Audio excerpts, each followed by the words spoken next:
حدیث صحیح ہے، آقا فرماتے ہیں کہ کل مولود یولد علی فطرت الاسلام، ہر پیدا ہونے والا بچہ اسلام کی فطرت پر پیدا ہوتا ہے۔ اس کے بعد آقا نے فرمایا فَأَبَوَاهُ يُهَوِّدَانِهِ وَيُنَصِّرَانِهِ وَيُمَجِّسَانِهِ، لیکن بعد میں دنیا کے میں آنے کے بعد بچے کے والدین اپنے ایمان اور اپنے عقیدے کے مطابق بچے کو ڈھال لیتے ہیں، یہودی بنا دیتے ہیں، نصرانی بنا دیتے ہیں، مجوسی بنا دیتے ہیں۔ ورنہ پیدا ہونے والا جب پیدا ہوتا ہے تو ایمان کی فطرت لے کر کے پیدا ہوتا ہے، ایمان کی فطرت کے ساتھ پیدا ہوتا ہے، اور یہ فطری ہدایت، یہ فطری ایمان تمام انسانوں کو عالم ارواح ہی میں عطا کر دیا گیا ہے۔ اللہ رب العزت نے تمام روحوں کو عالم ارواح میں اکٹھا کرنے کے بعد اپنی ربوبیت کی معرفت اور پہچان عطا کر دی تھی۔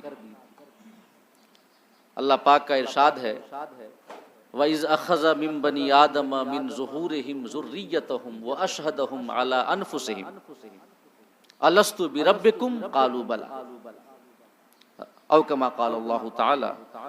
اللہ پاک فرماتا ہے محبوب یاد کرو کہ جب اللہ پاک نے تمام اولاد آدم کو یعنی ان کی روحوں کو ظاہر کیا، محبوب یاد کرو، اور یاد کرنے سے مراد کیا ہے کہ تمہیں تو پہلے ہی سے پتا ہے، مگر ہاں ہو سکتا ہے کہ بشریت کے تقاضے کے تحت ذہول ہو چکا ہو، غفلت ہو چکی ہے، یاد کر لو، تھوڑی سی توجہ کر لو ادھر۔ سمجھ رہے میں کہنا کیا چاہتا ہوں؟ اللہ پاک فرماتا ہے محبوب یاد کرو، اور یاد کرنے کا جملہ جب کسی شخص کے سامنے ہم کہتے ہیں تو ہماری مراد یہ ہوتی ہے کہ آپ کو تو پتہ ہی ہے، ہو سکتا ہے غفلت ہو گئی ہو، ذہول ہو گیا ہو، تھوڑی توجہ کر لیں اور یاد کر لیں کہ وہ کیا واقعہ ہوا تھا۔ یہی انداز ہے۔ اللہ فرماتا ہے محبوب یاد کرو جب اللہ پاک نے بنی آدم یعنی تمام آدمیوں کی روحوں کو ظاہر کیا تھا اور سب کے سامنے اعلان کیا تھا الستو بربکم، کیا میں تمہارا رب نہیں ہوں؟ تو تمام روحوں نے برملا رب کی ربوبیت کا اقرار کیا تھا اور یہ عرض کیا تھا کہ بلا، کہ میرے مولا کیوں نہیں، ضرور تو ہی ہمارا رب ہے۔ تو جو عالم ارواح میں رب کی ربوبیت کی معرفت عطا کی گئی تھی انسانوں کو، وہی فطری ہدایت لے کر کے ہر بچہ پیدا ہوتا ہے، وہی فطری ہدایت، یعنی کہ ایمان کا راس المال کہہ لیں، یعنی اصل مول دھن کہہ لیں، وہ ہر انسان لے کر کے پیدا ہوتا ہے۔ اب دنیا میں آنے کے بعد اگر وہ اسلام کے عقائد کے علاوہ کوئی اور عقیدہ اپنا لے تو گویا وہ اپنے راس المال کو ضائع کرنے والا ہے، اپنے مول دھن کو ضائع کرنے والا ہے جسے وہ لے کر کے پیدا ہوا ہے۔ مثال کے طور پہ ایک مول دھن ہے اصل مال اور دوسرا اس پر کچھ نفع ہے، اگر نفع ختم ہو جائے تو چلیے ایک بات سمجھ میں کہ ٹھیک ہے نفع ہی تو گیا، اصل مال تو موجود ہے، لیکن جب اصل مال بھی چلا جائے تو یہ زیادہ دکھ اور غم کا باعث ہوتا ہے۔ تو اگر کوئی شخص اسلام کو چھوڑ کر کسی اور مذہب کی جانب جاتا ہے، کسی اور عقیدے کو اپناتا ہے، تو گویا وہ اپنا مول دھن بھی ضائع کرنے والا ہوتا ہے، اور یہ زیادہ غم اور زیادہ دکھ کی بات ہے۔ تو ہر انسان پیدا ہوتا ہے اسلام کی فطرت پر، ایمان کی فطرت پر، رب کی معرفت لے کر کے۔ تو ایک تو یہ فطری ہدایت ہے، ایک تو یہ فطری ہدایت ہے جس کے ساتھ ہر انسان پیدا ہوا۔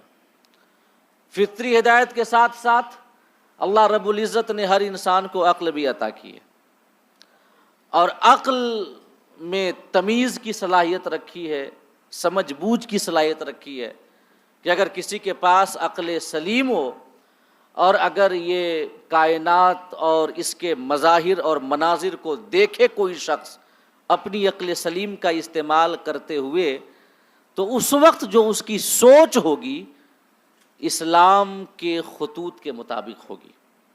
حقیقت ہے یہ، اگر کوئی سوچ لے، سمجھ لے اس کائنات میں جو قوانین نافذ ہیں، جو تمام کائنات کے مظاہر ایک قانون قدرت کا اتباع کرتے ہیں، تو پھر اس کی عقل اسے ضرور بتا دے گی کہ بضرور اس کائنات کا کوئی منتظم ہے، کوئی مربی ہے، کوئی چلانے والا ہے۔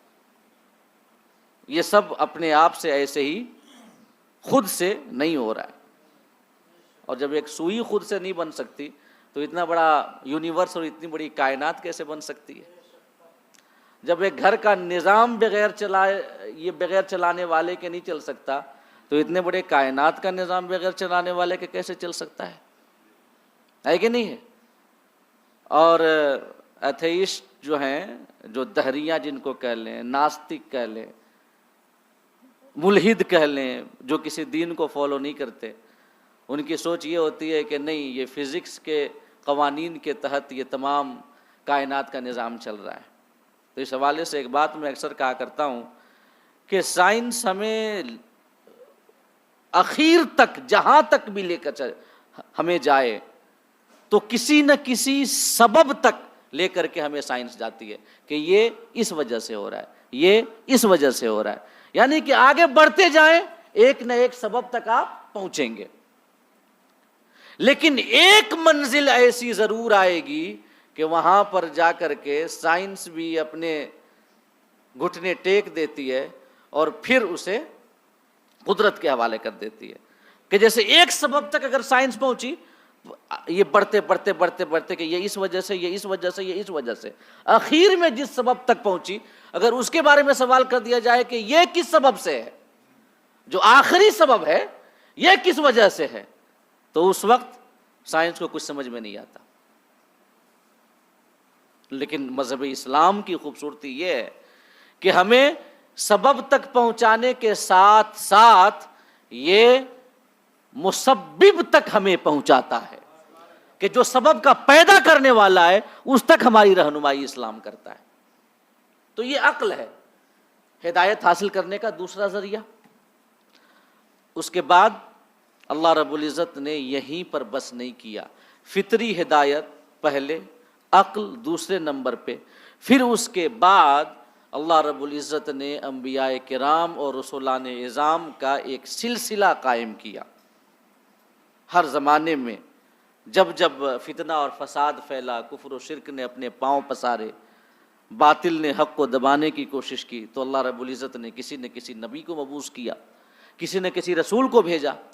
اسی بات کو اللہ پاک نے بیان کیا ہے، اذ جاءہم الہدیٰ، جب لوگوں کے پاس ہدایت آ گئی، اور اس سے مراد انبیاء کی ذوات بھی ہیں اور وہ کتابیں بھی ہیں جو اللہ رب العزت نے رسولوں پہ اتاری، کہ جب لوگوں کے پاس ہدایت آ گئی نبیوں کی شکل میں، رسولوں کی شکل میں، کتابوں کی شکل میں، وحی کی شکل میں، اور یہ یعنی انبیاء، رسل اور کتابیں، وحی، یہ در حقیقت ہماری عقلوں کو صحیح رخ عطا کرتے ہیں کہ اس نہج پہ سوچو، تب خالق کائنات کی معرفت حاصل کرو گے۔ کیونکہ رب کی ذات کی معرفت جو ہے، اس حوالے سے ہمارے علماء دین کے دو مذاہب ہیں۔ کچھ لوگ کہتے ہیں کہ ہاں، عقل اللہ کی معرفت حاصل کرنے کے لیے کافی ہے، کچھ علماء کہتے ہیں، اور کچھ علماء کہتے ہیں کہ نہیں، عقل رب کی معرفت حاصل کرنے کے لیے کافی نہیں ہے، کیونکہ ہمارا رب غیب الغیوب ہے، سر الاسرار ہے، سب سے بڑا راز ہے، عقل کافی نہیں ہے۔ تو اور یہ اہل سنت کے دو علماء ہیں، دو کیٹیگری کے علماء ہیں، دو طبقے کے علماء ہیں، دونوں اہل سنت ہیں، دونوں صحیح ہیں، رائے میں اختلاف ہے مگر دونوں صحیح ہیں۔ تو کچھ علماء کہتے ہیں کہ عقل کافی ہے رب کی معرفت کے لیے، تو جو یہ کہتے ہیں کہ عقل کافی ہے رب کی معرفت کے لیے، تو ان علماء کے مذہب کے مطابق اگر کوئی شخص پہاڑ پر پیدا ہوا، مطلب پہاڑ میں اس نے پوری زندگی گزاری، نہ تو اس تک کسی نبی کی خبر پہنچی، نہ تو کسی دین کی خبر پہنچی، نہ تو کوئی اور اس کے پاس عقیدے کا، رب کا تصور آیا۔ تو علماء کہتے ہیں کہ اگر اس نے رب کی معرفت حاصل نہیں کی اپنی عقل کا استعمال کر کے، تو وہ کل قیامت کے روز عذاب کا حقدار ہوگا، کیونکہ اس کے پاس عقل تھی۔ اسے سوچنا چاہیے تھا کائنات کے بارے میں کہ یہ کائنات کی چیزیں کیسے وقوع پذیر ہو رہی ہیں، یہ تمام معاملات کیسے جو ہیں طے پا رہے ہیں۔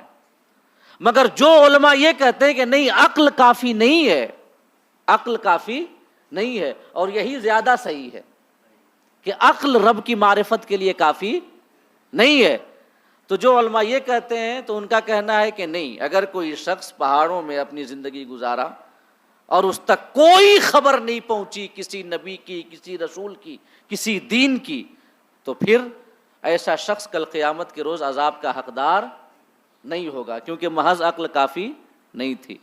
اور اس پر اور دلیلیں تو ہیں، لیکن سب سے بڑی دلیل یہی ہے کہ اگر عقل کافی ہوتی رب کی معرفت کے لیے، تو یہ ہدایت کا ایک نظام چلانے کی کیا ضرورت تھی کہ انبیاء بھیجے گئے، رسول بھیجے گئے، کتابیں بھیجی گئیں، کیا ضرورت تھی؟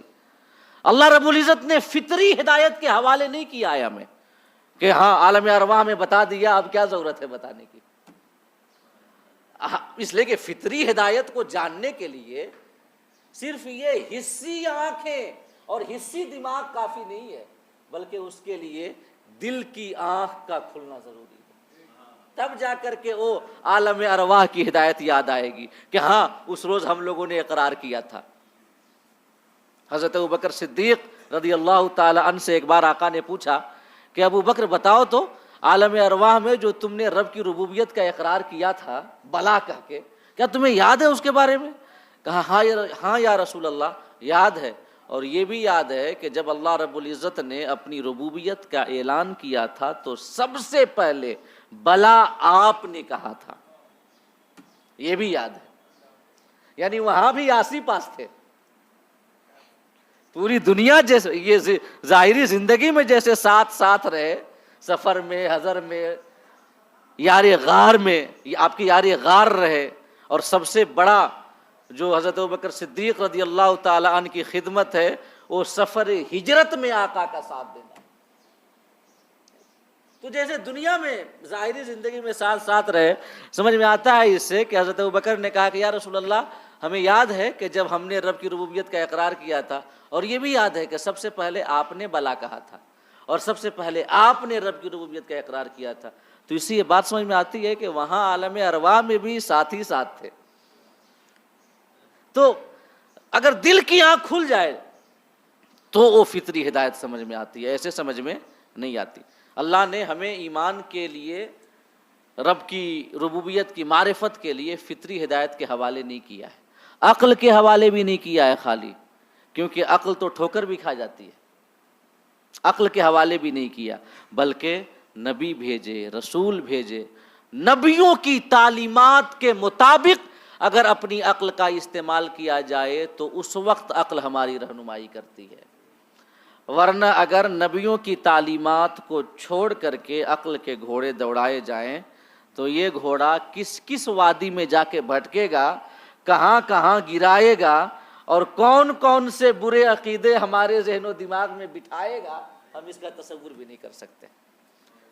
اور اگر آپ کو دیکھنا ہے کہ کہاں کہاں عقل کا گھوڑا دوڑاتا ہے تو دیکھ لیجئے 72 جو ہوئے ہیں فرقے، ہے کہ نہیں ہے، کیسے کیسے عقیدے ہیں۔ یعنی انبیاء کرام کی ہدایتوں کے مطابق، اور انبیاء کی ہدایتیں ہم تک کیسے پہنچی؟ علماء نے، ائمہ نے، صحابہ نے، تابعین نے، ائمہ مجتہدین نے، تبع تابعین نے، ان کے حوالے سے پہنچی۔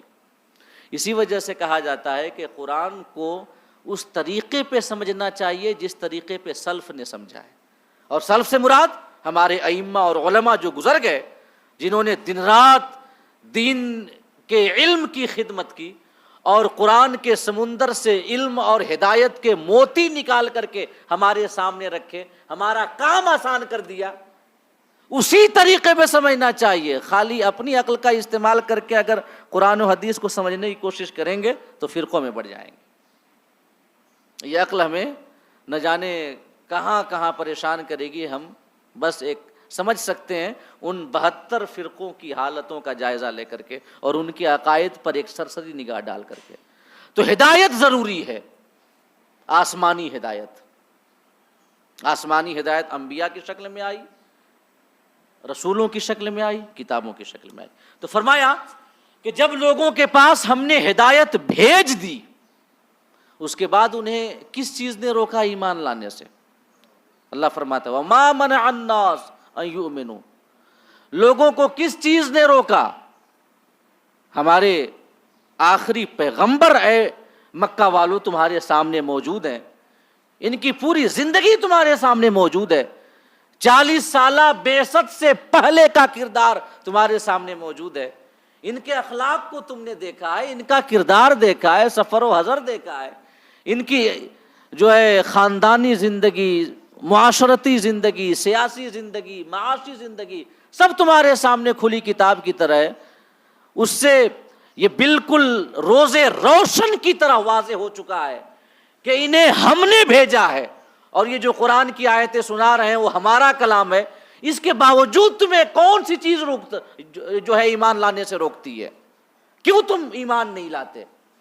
اب اس کے بعد تنبیہ کرتا ہے. اللہ فرماتا ہے کہ وَيَسْتَغْفِرُوا رَبَّهُمْ، تمہیں ایمان لانے سے کون سی چیز روکتی ہے اور استغفار کرنے سے کون سی چیز روکتی ہے؟ توبہ کرنے سے، کفر کی زندگی سے، شرک کی زندگی سے، گناہوں کی زندگی سے، جو کفر و شرک کی آلائشوں میں تم ڈوبے ہو، ان آلائشوں سے اپنے آپ کو بچانے سے کون سی چیز تمہیں روکتی ہے؟ اس کے بعد فرماتا ہے الا ان تأتیہم سنت الاولین، کیا تم اس بات کا انتظار کر رہے ہو کہ تمہارے ساتھ بھی ویسا ہی طریقہ اپنایا جائے جیسا طریقہ پچھلوں کے ساتھ اپنایا گیا تھا؟ پچھلوں کے ساتھ یہ گویا ایک قسم کی تہدید ہے، وعید ہے کہ جو پچھلی امتیں تھیں، عاد، سمود، قوم ہود، قوم لوط، ان قوموں پر جو عذاب آئے، قسم قسم کے عذاب، کسی کو سخت آواز چنگھاڑ سے پورا کا پورا شہر، پوری کی پوری بستی ہلاک کر دی گئی. سخت آواز آئی، اس لیے کہ سخت آواز کا اگر مطلب کافی تیز آواز ہو تو اس سے انسان کی جان تو جا ہی سکتی ہے، حقیقت ہے یہ. اگر آس پاس ڈی جے بج رہا ہو تو کبھی دیکھیے گا آس پاس کی چیزیں ہلنے لگتی ہیں، جو چھوٹی چھوٹی چیزیں ہوتی ہیں، دل پہ اس کا اثر ہوتا ہے. قیامت میں جو پورا کائنات، سب پورا نظام درہم برہم ہو جائے گا، پہاڑ روئی کے گالے کی طرح اڑیں گے، آسمان ٹوٹ کر گر جائے گا، سیارے، سیارچے، تمام ستارے سب روئی کے ذرات کی طرح بکھر جائیں گے. تو قیامت کی وجہ کیا ہوگی؟ بظاہر آواز ہی تو ہوگی، سور کی آواز. پہلے بڑی سریلی آئے گی، اس کے بعد دھیرے دھیرے دھیرے دھیرے بڑھتی جائے گی، اور یہاں تک وہ آواز اتنی تیز ہو جائے گی کہ لوگوں کے دل پھٹ جائیں گے، اور اتنی تیز ہو جائے گی کہ زمین پھٹ جائے گی، آسمان پھٹ جائے گا، اور تمام کائنات تباہ و برباد ہو جائے گی. آواز تو پچھلی امتوں میں سے کسی کو چنگھاڑ کے ذریعے ہلاک کیا گیا، کسی کو طوفان کے ذریعے، باد صرصر کے ذریعے ہلاک کیا گیا، کسی کے اوپر پتھروں کی بارش کی گئی، کسی بستی کی زمین کو اٹھا کر کے پلٹ دیا گیا. قوم لوط پر کیسا عذاب آیا تھا؟ قوم لوط جو ہم جنس پرستی کے شکار تھے، ان کے اوپر کیسا عذاب آیا؟ اللہ پاک نے جبریل امین کو بھیجا، جبریل امین گئے، اور جہاں پر قوم لوط آباد تھے ان کے اس زمین کے حصے کے نیچے حضرت جبریل نے اپنا ہاتھ رکھا، اٹھایا، آسمان کے قریب لے گئے اور پلٹ کر کے رکھ دیا. یہ عذاب آیا. اللہ فرماتا ہے کہ کیا تم اسی طریقے کے عذاب کا انتظار کر رہے ہو؟ یہ وعید ہے، اللہ رب العزت کی جانب سے تہدید ہے کہ تم ایمان نہیں لاتے کہ تو کیا تمہیں انتظار ہے اس بات کا کہ تمہارا بھی وجود، نام و نشان صفحہ ہستی سے مٹا دیا جائے، جیسے قوم عاد کا مٹا دیا گیا، قوم سمود کا مٹا دیا گیا، قوم ہود اور قوم لوط اور قوم شعیب کا نام و نشان مٹا دیا گیا. کیا تم بھی ویسا ہی انتظار کر رہے ہو؟ یا اس کے بعد اللہ پاک نے فرمایا او یاتیہم العذاب قبلا، یا تمہیں صفحہ ہستی سے مٹایا تو نہ جائے مگر قسم قسم کے عذاب تمہارے پاس آئے. اس بات کا انتظار کر رہے ہو کہ جب تم عذاب دیکھ لو گے تب ایمان لاؤ گے. پچھلی امتیں کہتی تھی نا، اور کفار مکہ نے بھی کتنی بار کہا، آقا کریم کی بارگاہ میں یہ عرض کیا. میں عرض اپنی جانب سے کر رہا ہوں ورنہ ان کا انٹینشن تو کچھ اور ہوتا تھا. تو کتنی بار کفار مکہ نے بھی کہا کہ کس چیز کا آپ انتظار کر رہے ہیں، آپ جس عذاب کی دھمکی دیتے ہیں وہ عذاب لے آئیے. تو اللہ پاک فرماتا ہے کہ کیا تم انتظار کر رہے ہو کہ تمہارے پاس بھی عذاب آ جائے؟ جیسے بنی اسرائیل پہ عذاب آیا، مینڈک کا عذاب، جوئیں کا عذاب، خون کا عذاب، کبھی طور پہاڑ کو اٹھا کر کے ان کے سر کے اوپر کر دیا گیا. اس قسم کے عذاب کا تم انتظار کر رہے ہو. یعنی اللہ پاک یہ فرمانا چاہتا ہے کہ اگر ہم تمہیں مہلت دے رہے ہیں، تمہارے اوپر عذاب نازل نہیں کر رہے ہیں، ہمارے نبی تمہیں سمجھا رہے ہیں، تمہیں نصیحتیں کر رہے ہیں، قرآن کی آیتیں پڑھ کے سنا رہے ہیں، تو ضروری یہ تمہارے لیے مناسب یہ تھا کہ تم اس مہلت کو غنیمت جانتے، اپنے قلب کو ایمان کے نور سے منور کرتے، ہمارے حبیب محمد عربی کے دامن سے وابستہ ہو جاتے، جھوٹے خداؤں کی عبادت چھوڑ کر محض ایک خدا کے سامنے اپنے سر کو جھکاتے. مگر تم تو زبانی طور پہ جھگڑا کر رہے ہو، ہمارے مومن بندوں کو ستا رہے ہو. تو کیا تم انتظار کر رہے ہو کہ تمہارے پاس عذاب آ جائے؟ اور اس آیت کریمہ سے ہمارے لیے بھی ایک سیکھ ملتی ہے یہ بات کہ اگر ہم اپنی زندگی گناہوں میں گزار رہے ہوں اور ہمیں کسی قسم کا عذاب نہ دیا جا رہا ہو، ہر قسم کا سکھ اور عیش و آرام میسر ہو، اللہ کی جانب سے رسی مضبوط نہ کی جا رہی ہو، رسی کھینچی نہ جا رہی ہو، تو اس وقت ہمیں یہ نہیں سمجھنا چاہیے کہ بس ہم اسی طریقے پہ گناہوں کی زندگی گزارتے رہیں اور اطاعت کے بارے میں نہ سوچیں، عبادت کے بارے میں نہ سوچیں، بلکہ استغفار توبہ کر کے اپنی عملی زندگی کو اسلام کی روشنی میں ڈھالنے کی کوشش کریں. عذاب کے انتظار میں یہ نہیں کہ ہمیں تو ہر قسم کا عیش و آرام میسر ہے، کون سا عذاب آ رہا ہے، کون سا عذاب آ رہا ہے، یہ سوچ کر کے اللہ پاک کی مہلت کو رحمت سمجھنا چاہیے. اگر اللہ پاک نے مہلت دی ہے تو جو اللہ پاک نے کفار مکہ سے فرمایا کہ اگر ہم تمہیں مہلت دیے ہوئے ہیں تو اسے تم سمجھو اور مناسب تمہارے لیے یہ ہے کہ تم اسلام کی دامن میں آ جاؤ.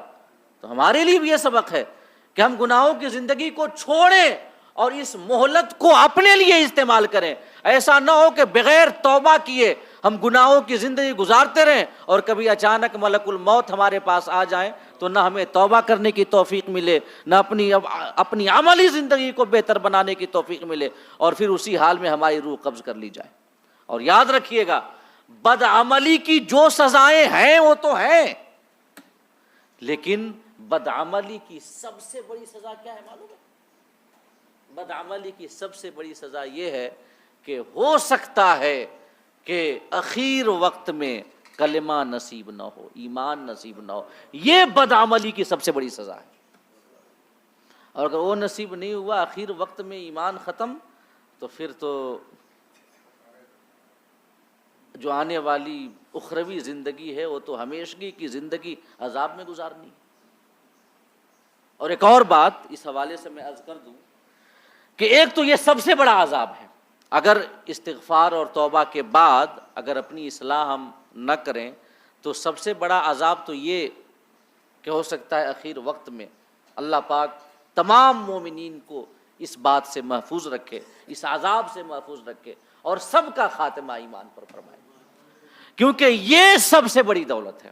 اور دوسری چیز یہ ہے کہ اگر مہلت ملی ہے، یعنی کہ گناہوں کی زندگی گزار رہے ہیں مگر کسی قسم کا عذاب نہیں آ رہا، گھر میں کوئی پریشانی نہیں آ رہی، کاروبار میں نقصان نہیں ہو رہا، یعنی کوئی اور بھی تکلیف نہیں آ رہی ہے، تو پھر یہ نہ سمجھنا چاہیے کہ یہ مطلب ہماری زندگی بڑی آسانی سے گزر رہی ہے. کیونکہ دیکھیں، عذاب کی ایک صورت یہ بھی ہے کہ اللہ رب العزت اپنی بارگاہ میں کھڑے ہونے کی توفیق نہ بخشے. یہ بھی ایک عذاب کی صورت ہے۔ ایک پاکستانی عالم کی میں تقریر ایک بار سن رہا تھا، تو انہوں نے ایک واقعہ بیان کیا کہ ایک شخص تھا، بڑا نمازی تھا، پرہیزگار، گناہوں سے بچتا تھا۔ تو ایک بار اس کے دل میں شک پیدا ہو گیا کہ ہم دیکھتے ہیں بغیر وضو نماز پڑھتے، یہ ناپاکی کے عالم میں، یعنی کہ پہلے اس نے یہ کیا کہ دیکھتے ہیں بغیر وضو نماز پڑھیں۔ جو چھوٹی ناپاکی کو دور کرنے کا طریقہ کیا ہے؟ وضو ہے۔ ناپاکی دو طرح کی، ایک چھوٹی ایک بڑی۔ چھوٹی ناپاکی کو دور کرنے کا طریقہ وضو، بڑی ناپاکی کے لیے غسل۔ تو پہلے اس نے یہ کیا کہ ہم دیکھتے ہیں بغیر وضو نماز پڑھ کے کیا ہوتا ہے۔ تو گیا بغیر وضو، یا اولن تو ڈرتے کہ ایسا نہ ہو کہ زمین پھٹ جائے، میں اس کے اندر چلا جاؤں، کوئی عذاب نازل ہو جائے۔ خدا کی بارگاہ میں بغیر وضو کھڑا ہونا نماز کے لیے، یہ تو بڑی جسارت اور بڑی جرت کی بات ہے۔ تو گیا وہ بغیر وضو، اس نے نماز شروع کر دی، ڈرتے نماز مکمل بھی کر لی، کوئی عذاب اس کے اوپر نہیں آیا۔ تو اس کے دل میں ہلکا سا شک پیدا ہوا کہ بغیر وضو ہم نے نماز پڑھی ہے، کچھ نہیں ہوا۔ تو اس کے بعد دھیرے دھیرے اس کی عادت ہو گئی۔ 2-3 بار کچھ ڈرتا تھا، لیکن اس کے بعد عادت ہو گئی، اب وہ بغیر وضو نماز پڑھنے لگ گیا۔ اب اس کے دل میں یہ شک پیدا ہوا کہ ہم نے ابھی تک بغیر وضو نماز پڑھی ہے، اب دیکھتا ہوں کہ ناپاکی یعنی بڑی ناپاکی کے ساتھ میں نماز پڑھوں بغیر غسل کے، تب کیا ہوتا ہے۔ تو بغیر غسل کے ناپاکی کے عالم میں حد سے اکبر ہے، بڑی ناپاکی ہے، اور نماز پڑھنی اس نے شروع کر دی۔ تو 1-2 بار 3 بار اس میں بھی ڈرا، اور پھر اس کے بعد اس کی عادت ہو گئی۔ اب وہ ناپاک رہ کر کے اس نے نماز پڑھنی شروع کر دی۔ جب کئی دنوں تک وہ ناپاکی کے عالم میں نماز پڑھتا رہا، تو پھر اس کے بعد کہا کہ جب وضو نہیں، غسل نہیں، تو پھر ایسی نماز کا کیا فائدہ۔ اس نے نماز چھوڑ دی، اور پھر نماز چھوڑنے کے بعد پھر کچھ دنوں کے بعد اس کے دل میں شیطان وسوسہ بڑھاتا جا رہا ہے، شک کو اور مضبوط کرتا جا رہا ہے۔ بعد میں کہا کہ میں نے اتنے غلط کام کیے، بے وضو نماز پڑھی، ناپاکی کے ساتھ نماز پڑھی، میں نے نمازیں چھوڑ دی، سب کچھ کر دیا، کوئی عذاب نہیں آیا۔ تو اس کے بعد لگتا ہے کہ اسلام سچا مذہب نہیں ہے کیا؟ تو اور پھر اس نے اسلام ہی چھوڑ دیا، مرتد ہو گیا۔ اس کے بعد ایک عالم سے اس کی ملاقات ہوئی، اسی وجہ سے کہتے ہیں کہ علم کتنا ضروری ہے، علم کتنا ضروری ہے۔ ایک عالم سے ملاقات ہوئی اور کہا کہ مولوی صاحب کیا بات کرتے ہیں آپ، میں نے یہ سارے کام کیے، میرے اوپر کوئی عذاب نہیں آیا۔ تو پھر مجھے یقین ہو گیا کہ اسلام معاذ اللہ سچا مذہب نہیں ہے، اس نے کہا، تو میں نے اسلام چھوڑ دیا۔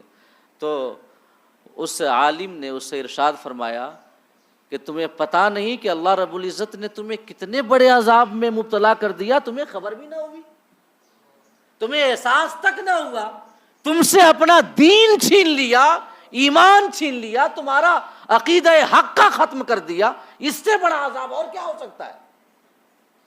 تم مرتد ہو گئے، اللہ رب العزت نے تمہیں اپنے پسندیدہ دین میں رکھنا پسند نہیں کیا، اس سے بڑا عذاب اور کیا تم تصور کرتے ہو، ایکسپیکٹ کرتے ہو؟ کیا تمہارے اوپر آسمان گر پڑتا، زمین پھٹ جاتی؟ پہلے اس نے تمہیں نماز سے دور کیا، نماز کے بعد اسلام سے دور کر دیا، تم مرتد ہو گئے، اس سے بڑا عذاب اور کیا ہوگا۔ یہ رہنمائی ہمیں علم دیتا ہے، علم بتاتا ہے کہ عذاب کی کئی صورتیں ہیں، عذاب کی خالی یہی ایک صورت نہیں ہے کہ گھر میں بیٹے کی نوکری نہیں لگ رہی ہے، بچوں کی طبیعت خراب ہو رہی ہے، اور تجارت میں خسارہ ہو رہا ہے، کام نہیں چل رہا ہے۔ حالانکہ یہ بھی عذاب کی صورتیں ہو سکتی ہیں، لیکن عذاب کی فقط یہی صورتیں نہیں ہیں، یہ بھی صورتیں ہیں کہ اللہ رب العزت اپنی بارگاہ میں کھڑے ہونے کی توفیق چاہیے، پیشانیوں سے سجدوں کی تڑپ ظاہر کر دے، اور سب سے بڑا عذاب تو یہ ہے کہ ایمان ختم کر دے، ایمان زائل کر دے، یہ سب سے بڑا عذاب۔ تو عذاب کی کئی صورتیں ہیں۔ میں عرض کر رہا تھا کہ ہمیں اللہ رب العزت کی مہلت، اس کی رحمت کے طفیل جو ہمیں ملی ہے، تو ہمیں چاہیے کہ اس مہلت کو غنیمت جانیں اور اپنی عملی زندگی کو بہتر بنانے کی کوشش کریں۔ اس کے بعد آیت نمبر 56 ہے، اللہ پاک ارشاد فرماتا ہے وَمَا نُرْسِلُ الْمُرْسَلِينَ إِلَّا مُبَشِّرِينَ وَمُنذِرِينَ، ہم رسولوں کو نہیں بھیجتے مگر خوشخبریاں دینے والا اور ڈر سنانے والا، ڈرانے والا بنا کر کے. یعنی کہ اللہ فرماتا ہے کہ ہم رسولوں کو اس وجہ سے بھیجتے ہیں کہ جو ایمان لائیں ہمارے رسول انہیں جنت کی بشارت دیں، اخروی زندگی کی کامیابی کی بشارت دیں، جنت کی بہاروں کی بشارت دیں، اور جو ایمان نہ لائیں، کفر اختیار کریں، گناہوں کی زندگی کو اپنائیں، انہیں وہ ڈر سنائیں. اس سے پتہ چلتا ہے کہ دعات دین اور علماء کا کام جو کہ نائب انبیاء اور نائب رسول ہیں، العلماء ورثۃ الانبیاء، ان کا کام نہ تو خالی ڈر سنانا ہے اور نہ ہی خالی خوشخبریاں دینا ہے. صرف بشارتیں دینا یا صرف ڈر سنانا یہ علماء کا کام نہیں ہے، بلکہ دونوں ان کا کام ہے، ڈر بھی سنانا اور خوشخبریاں بھی دینا. کیونکہ اگر محض خوشخبریاں اگر دی جائیں تو انسان عمل سے دور ہو جائے گا، کہ معاملہ تو بڑا آسان ہے. محض ڈر سنایا جائے انسان نا امید ہو جائے گا، اور نا امیدی بھی غلط اور عمل سے دوری بھی غلط. لہٰذا جیسے اللہ پاک نے فرمایا کہ ہم رسولوں کو بھیجتے ہیں خوشخبریاں دینے والا بھی بنا کر کے اور ڈر سنانے والا بھی بنا کر کے، تو اس سے یہ سمجھ میں آتا ہے کہ رسولوں کے جو وارثین ہیں ان کا کام یہ دونوں ہے، خوشخبریاں بھی سنائیں اور ڈر بھی بتائیں لوگوں کو، اللہ کے عذاب سے ڈرائیں، اللہ کے قہر و غضب سے ڈرائیں.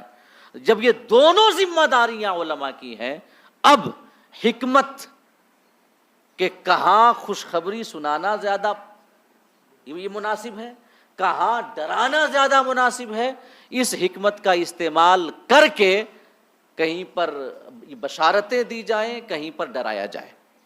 اور آج کے زمانے میں زیادہ مناسب ہے کہ ڈرایا جائے، کیونکہ ایسے ہی لوگ عمل سے دور ہیں، عملی زندگی ویسے ہی جو ہے خراب ہوتی جا رہی ہے. تو آج زیادہ ضروری ہے کہ ڈرایا جائے. امام غزالی اپنے زمانے کے بارے میں لکھتے ہیں، جو کہ آج سے تقریباً 600-700 سال پہلے کا زمانہ ہے. اپنے زمانے کے بارے میں امام غزالی لکھتے ہیں کہ 600-700 سال پہلے کیا بلکہ تقریباً 14ویں-15ویں صدی چل رہی ہے، 800 سال پہلے، لگ بھگ 700-800 سال پہلے کا زمانہ ہے. امام غزالی وہ فرماتے ہیں اپنے زمانے کے بارے میں کہ چاہیے کہ دعات اور مبلغین جو ہیں لوگوں کو اللہ کے عذاب سے زیادہ ڈرائیں، کیونکہ لوگ عمل سے دور ہو گئے. تو جب آج سے 700-800 سال پہلے کا یہ حال تھا تو آج کا حال تو اور زیادہ خراب ہے. تو آج زیادہ ضروری ہے، حکمت کا تقاضا ہے کہ ڈرایا جائے. ہاں خوشخبریاں دینا بھی ضروری ہے، لیکن محفلوں کا اور لوگوں کا جائزہ لینے کے بعد کہ یہ کس قسم کے لوگ ہیں. اس کے بعد اللہ فرماتا ہے وَيُجَادِلُ الَّذِينَ كَفَرُوا بِالْبَاطِلِ لِيُدْحِضُوا بِهِ الْحَقَّ وَاتَّخَذُوا آيَاتِي وَمَا أُنذِرُوا هُزُوًا. اللہ فرماتا ہے کہ ہم رسولوں کو اس وجہ سے بھیجتے ہیں کہ وہ ڈر سنائیں اور خوشخبریاں لوگوں کو دیں. مگر کفار کا رد عمل کیا ہوتا ہے؟ اللہ فرماتا ہے جو کفار ہیں وہ باطل کے ذریعے رسولوں کے ساتھ مجادلہ کرتے ہیں، اور مجادلہ مطلب کٹ حجتیاں کرنا، بے سر پیر کی باتیں کر کے بحث کو کھینچنا، بے سر پیر کی باتیں جانتے ہوئے کہ سامنے والا صحیح بول رہا ہے، مگر پھر بھی اپنی چلانے کے لیے اپنے آپ کو کہ میں زیادہ زبان کے اعتبار سے ماہر ہوں، زیادہ چرب زبان ہوں، زیادہ بولنے والا ہوں، میری جیت ہو جائے، اس لیے یہ جانتے ہوئے کہ سامنے والا حق پر ہے، صحیح پر ہے، اپنی باتیں کرنا، کٹ حجتیاں کرنا، بحث و مباحثہ کرنا، اولاً تو یہ کافروں کا عمل ہے. اللہ پاک نے کیا فرمایا وَيُجَادِلُ الَّذِينَ كَفَرُوا بِالْبَاطِلِ، جو کفار ہیں وہ غلط باتوں کے ذریعے، باطل کے ذریعے بحث و مباحثہ کرتے ہیں. یعنی کہ غلط طریقے کا استعمال کرتے ہوئے بحث و مباحثہ کرنا یہ کافروں کا طریقہ ہے، یہ ایمان کا تقاضا نہیں ہے، یہ کفر کا لازمہ ہے کہ جب دلوں میں کفر ہوگا تو انسان اپنی اس غلطی کو چھپانے کے لیے زبان کا زیادہ استعمال کرے گا، ہے کہ نہیں ہے؟ تو اولاً تو فالتو کا بحث و مباحثہ کرنا کفار کا طریقہ ہے، اور ثانیاً اللہ رب العزت نے مذمت کی، اب ظاہر سی بات ہے یہ مقام مذمت کا ہے نا، مدح کا تو نہیں ہے، کفار کا بیان ہو رہا ہے، یہاں پر کفار کی کٹ حجتیوں کا بیان ہے، تو یہ مذمت کا بیان ہے، یہ مدح کا بیان نہیں ہے، یہ مدح یہاں پر تعریف نہیں کی جا رہی ہے۔ تو پتہ چلتا ہے کہ کٹ حجتی کرنا غلط بات، فالتو کا بحث و مباحثہ کرنا غلط بات، فالتو کے مناظرانہ کلچر کو فروغ دینا اسلام کی روح کے خلاف، بغیر کسی مثبت نتیجے کی امید کے کہ کوئی مثبت نتیجہ برآمد نہیں ہو رہا ہے پھر بھی بحث و مباحثہ کیے جانا، یہ اسلام کے تقاضے کے خلاف ہے، ایمان کے تقاضے کے خلاف ہے۔ اللہ پاک نے کیا فرمایا ہے قرآن مجید میں کہ وَإِذَا خَاطَبَهُمُ الْجَاهِلُونَ قَالُوا سَلَامًا، وہ بھی اسی جانب اشارہ کرتا ہے کہ جب تم سے بحث و مباحثہ کوئی جاہل کر رہا ہو، جسے پتہ نہ ہو، دیکھیے تا مرد سخن نہ گفتہ باشد، عیب و ہنرش نہ ہفتہ باشد۔ شیخ سعدی نے کتنی پیاری بات کہی ہے کہ مطلب ظاہری لباس سے، ڈیل ڈول سے، بدن کی خوبصورتی سے کسی کے عیب و ہنر کا پتہ نہیں چلتا ہے، ہاں زبان کھولے گا تب پتہ چلے گا کہ بندہ کتنے پانی میں ہے۔ یہ اصل و زبان ہے جو بتاتی ہے کہ سامنے والے کے اندر کتنا عیب یا کتنا ہنر ہے۔ تا مرد سخن نہ گفتہ باشد، جب تک کوئی شخص کوئی بات نہ کر لے عیب و ہنرش نہ ہفتہ باشد، اس کا عیب و ہنر چھپا رہتا ہے۔ تو دیکھیں کوئی شخص جب بولے نا تو اس کی باتوں سے پتہ چل جاتا ہے کہ اس کے اندر کتنا ہے، مال بھرا ہے کہ خالی بس ایسے ہی کھوکھلا ہے اندر سے، زبان سے پتہ چل جاتا ہے۔ تو اللہ پاک نے فرمایا کہ جب کسی جاہل سے بات کرو، اور جہالت کو پتہ کرنے کے لیے یہ ضروری نہیں ہے کہ دل میں گھسا جائے، باتوں ہی سے سمجھ میں آ جائے گا، یعنی کٹ حجتیاں کر رہا ہے، بحث و مباحثہ کر رہا ہے، اپنی چلا رہا ہے جانتے ہوئے کہ سامنے والا صحیح بول رہا ہے، غلط باتیں کر رہا ہے، تو پھر اللہ پاک فرماتا ہے کہ ایسے شخص سے بحث کرنے کی کیا ضرورت ہے، قالوا سلاما، السلام علیکم کہو اور نکل پڑو، ہے کہ نہیں ہے؟ ہاں بھائی آپ ہی کا پلڑا بھاری ہے، ٹھیک ہے آپ خوش رہیے اپنی جگہ پر، کیا کہتے ہیں آپ؟ بحث و مباحثہ نہیں کرنا چاہیے، تو کٹ حجتی کرنا غلط بات ہے۔ اس کے بعد فرمایا کہ کفار لیدحضوا بہ الحق، حق کو گرانے کے لیے، حق کو مٹانے کے لیے باطل بحث و مباحثہ کرتے ہیں۔ آقا کریم صلی اللہ علیہ وسلم سے مناظرہ نہیں کیا گیا ہے، آقا کریم سے بحث و مباحثہ نہیں کیا گیا، نجران کے عیسائی آئے تھے نا آقا کریم سے بحث و مباحثہ کرنے کے لیے، اولاً تو باتیں کرتے رہے، جب باتیں کی اور پھر بھی وہ نہیں مانے تو اللہ رب العزت نے فرمایا کہ محبوب یہ اچھی باتوں سے، دلائل سے سنتشٹ ہونے والے لوگ نہیں ہیں، ان کو مباہلہ کی دعوت دو۔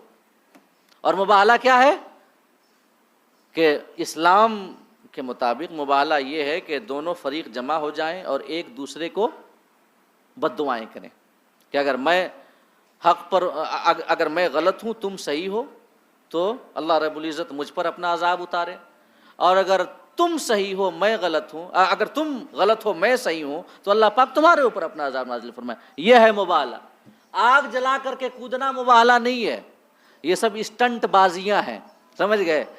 اور جب سے کچھ لوگ اس سے مشہور ہوئے ہیں، آئے دن کوئی نہ کوئی چیلنج کرنے والا نکل آتا ہے کہ نہیں ہے؟ کہ جب سے مشہور ہوئے ہیں لوگ یہ آگ کی بات کر کر کے، سمجھ رہے ہیں اب میں کہنا کیا چاہتا ہوں، آگ جلاؤ، کود پڑو، یہ وہ کر کے کچھ لوگ مشہور ہو گئے، تو اب اس کے بعد پھر بھی پیچھے سے لوگ کہ ہم بھی ہو جائیں، مطلب واہ رے شکم پروری، واہ رے شہرت کی بھوک، کہ بس خالی مشہور ہونے کے لیے کہ ہمارا نام ہو جائے. لوگ ایسے ایسے طریقے اپناتے ہیں, نہ تو اسلام سے کوئی غرض, نہ تو دینی تعلیمات سے کوئی غرض, کسی سے کوئی مطلب نہیں ہے, بس اپنا کام چلتا رہے. ہے کہ نہیں ہے؟ تو مباہلہ یہ نہیں ہے کہ آگ جلاؤ اور کود پڑو. مباہلہ کیا ہے؟ مباہلہ یہ ہے کہ بد دعائیں کریں ایک دوسرے کے لیے. نجران والے آئے تھے, اللہ پاک نے فرمایا یہ مطمئن نہیں ہوں گے دلائل سے, مباہلہ کی دعوت دو. دی گئی. دوسرے روز وہ سب آئے نجران, اور یہ وہاں کے پادری لوگ. آقا کریم صلی اللہ علیہ وسلم بھی نکلے اس شان کے ساتھ کہ حضرت علی, سیدہ فاطمۃ الزہرا رضی اللہ تعالی عنہا, اور حسنین کریمین نیرین رضی اللہ تعالی عنہما, اور آقا 5 اشخاص نکلے. جب دیکھا نجران کے سب سے بڑے پادری نے ان معظم ہستیوں کو, مطلب نور کا حالہ ساتھ ساتھ چل رہا ہوگا نا, ایسا تھوڑی ہے وہ 5 چل رہے ہوں گے تو ساتھ ہی ساتھ نصرت خداوندی ساتھ ساتھ چل رہی ہوگی, اور نور کا حالہ ان کے ساتھ ساتھ چل رہا ہوگا. دیکھا کہ یہ عظیم شخصیات, یہ کہتے ہوئے اس کا مطلب وہ بھاگ نکلا کہ انی لارا وجوہا لو سألوا اللہ ان یزیل الجبل عن مکانی لازالہ, کہ لوگوں میں ایسے چہروں کو دیکھ رہا ہوں کہ اگر یہ اللہ سے یہ دعا کر دیں کہ اللہ پاک پہاڑ کو اس کی جگہ سے ہٹا دے, تو اللہ رب العزت ان کی دعاؤں کو قبول کر کے پہاڑ کو بھی ہٹا دے گا. لہذا میرے اندر طاقت نہیں ہے. خوف طاری ہوا, رعب, دہشت. تو وہ لوگ, ان لوگوں نے مباہلے سے رائے فرار اختیار کر لی. تو مباہلہ یہ بھی آقا کریم صلی اللہ علیہ وسلم کی ایک سیرت سے سمجھ میں آتا ہے, اور اس کا جو طریقہ ہے اسلام ہمیں یہ بتاتا ہے. تو جو کفار ہیں وہ دلائل سے مطمئن نہیں ہوتے. ان کا ایک ماتر مقصود یہ ہوتا ہے کہ حق کو زائل کر دیں, حق کو مٹا دیں, اور اس کے لیے غلط طریقے اختیار کرتے ہیں. اور اس کے بعد فرمایا وَاتَّخَذُوا آیَاتِي وَمَا أُنذِرُوا هُزُوًا, ان کا مقصود یہ ہوتا ہے کہ میری آیتوں کو, اللہ فرماتا ہے میری آیتوں کا مذاق بنائیں, یعنی جو ہم قرآن میں آیتیں اپنی یہ نازل کرتے ہیں ان کا مذاق اڑائے. وما انذروا, اور جن عذابوں سے انہیں ڈرایا گیا ہے ان عذابوں کو وہ جو ہے یہ مذاق بنا کر کے لوگوں کے سامنے پیش کریں کہ یہ سب فالتو بات ہے, کوئی عذاب آنے والا نہیں ہے. اس قسم کی سوچ بٹھانے کے لیے لوگوں کے دلوں میں وہ اپنے غلط اور باطل نظریات اور دلائل کے ذریعے رسولوں سے بحث و مباحثہ کرتے ہیں. تو یہ آیت کریمہ ہمیں یہ سبق دیتی ہے کہ فالتو کا جو بحث و مباحثہ ہے یہ اسلام اس کی حوصلہ افزائی نہیں کرتا. اس کے بعد انشاءاللہ جو آیت نمبر 57 ہے, وقت ہو چکا ہے. اگلی نشست میں اگلے اتوار کو ہم آپ کے سامنے بالتفصیل اس کے سامنے عرض کریں گے. اللہ پاک ہم سب کو کہنے اور سننے سے زیادہ عمل کرنے کی توفیق عطا فرمائے, اور ہم سب کو قرآن اور صاحب قرآن جناب محمد الرسول اللہ صلی اللہ تعالیٰ علیہ وسلم کا صدقہ, وسیلہ اور فیضان عطا فرمائے. آمین. وآخر دعوانا